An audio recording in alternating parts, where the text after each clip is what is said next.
สบายดีพี่น้องสบายดีทุกคนจะบรรยากาศข้างนอกได้นี่คือคืนขนาดซุ่มเซล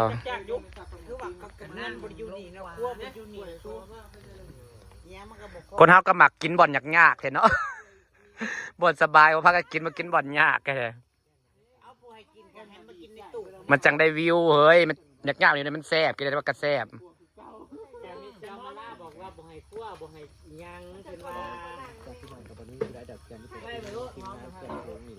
หักบรรยากาศมันก็ได้ดีได้ข้างนอกเนาะแบบเป็นวิวได้วิวคักๆกันเลยหลายคนซุ่มเซลจากมูจากงามเลย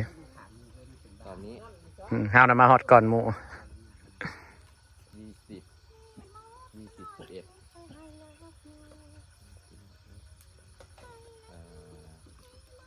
ครบทุกคนเลยค่ะขาดจะเจี๊ยบนะคะก็พอเอา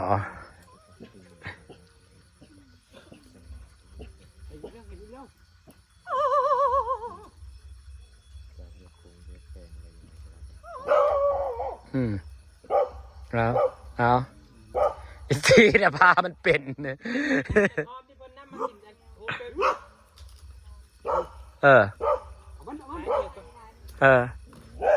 เปิดพานเป็ด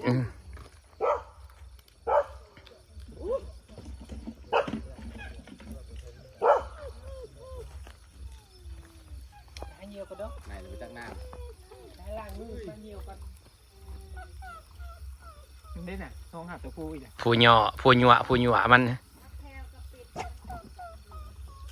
มาเลยมาเลย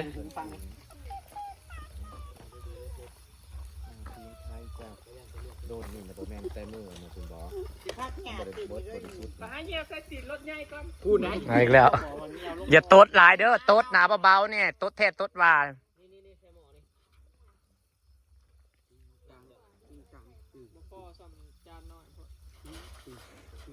กินเลือดนะคะกินเลือด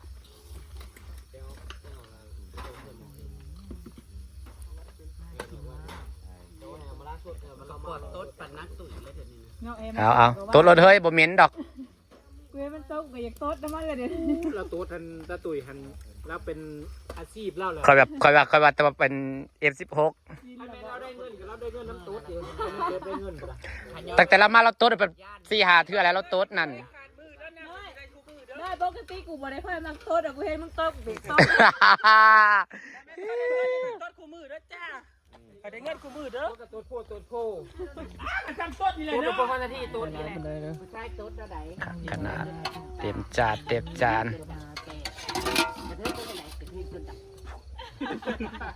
เอาขนาดนี้กันแหวนล่าสุดยังมาว่าเด้อมาดูหน่อยอยากจะเลือกน้อยโหดนั่นแหละอักซีเข็มยุบเอาข้างเสียงน่ะใครก็แต่บนนั้นในลมเด้อจ้าเม่นรถรถไหนแต่ว่าดมตัวเองและพื้นดมเอากลัวพรมดมหัวถ้าว่าถ้าคุณยิบต้นแล้วมันเมน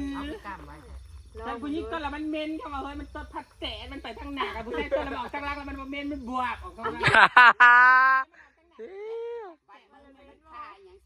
แสดงมันผ่าออกทางงามอุกเด้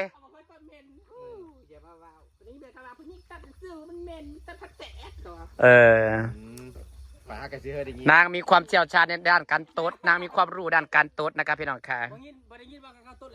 หรือมันเปิดผักแตกก็ได้ยินแม่นางมีความรู้เรื่องด้านโต๊ดด้านการโต๊ดแม่นตั้งแต่มานี่เป็นซิปไปนะเต็กฟังนะเป็นมือบ้านคอยนะเขาจะเว้าเต็มต้นตัดไปก้นมันเนี่ยกับ3 เทื่อนึง3เลยตอนก้นมันนะ3 สีฟังเฮาน่ะใครจะบ่มีกลิ่นมานำใครแต่ต้นน้ำบ่ค่อยมีกลิ่นเด้อเฮ้ยพร้อมลงโต๊ะหรือยังปะเด้อเลยจังหอมลูกกันเด้ออันนี้นะบ่ได้ลุกเอ้ยจันหอมลุกเอาขึ้นไม่ได้ซ้ำเราสดโอ้ยข่อยก็เฮ็ดที่มือเป็นตากินอยู่บ่มื้อนี้ข่อยสิได้กินเลือดแปลกแล้วเป็นตาแซ่บบริซ่องข่าวเฮ็ดนี้แซ่บแท้แน่นอน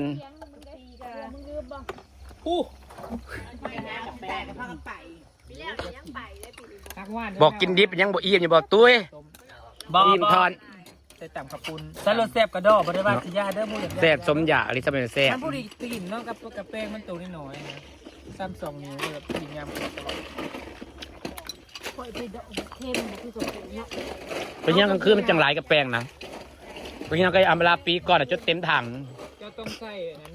น้ำโด่งเองก่อนน้ำปูกระเทียมอ๋อตัวมันเบิดเอาเข้ามา อันเดี๋ยวนี้เขาเจ้าหาขายยักษ์สิท่านเขาเจ้าหรือบ่แล้ว